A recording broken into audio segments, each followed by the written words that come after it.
అయితే చేసిన పాపం ఏ విధంగా పోతుంది, దీనికి కూడా ఉన్నది.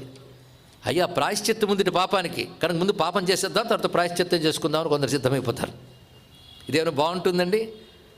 రోగం వస్తే మందుంది కనుక మనం రోగం తెచ్చుకుందామని ఎవడైనా అంటాడా? అలాగే ఎప్పుడూ కూడా పాపం చేయడానికి సాహసిస్తే మాత్రం ప్రాయశ్చిత్త కర్మ కూడా వాడికి తొలగించలేదు.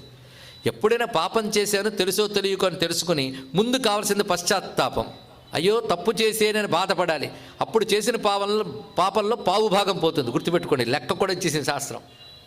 పశ్చాత్తాపడితే పావు భాగం పోతుంది. అందుకని పశ్చాత్తాపడి కొంత డబ్బు కట్టివేసినా పాపము పోదు తెలుసుకోండి శాస్త్రం ఇక్కడ. కనుక 6 రోజులు పాపం చేసే 7వ రోజు పశ్చాత్తాపడితే పోదండి ఇక్కడ. కాబట్టి పశ్చాత్తాపంతో పాపాలు పోవు, పావు భాగం పోతుంది. తర్వాత ఏమిటంటే పశ్చాత్తాపం తర్వాత అయ్యో ఇంత పాపం చేసేనని బాధపడి తర్వాత ఇకపై చెయ్యను అని నిశ్చయించుకోవాలి. 2వ స్టెప్ అది.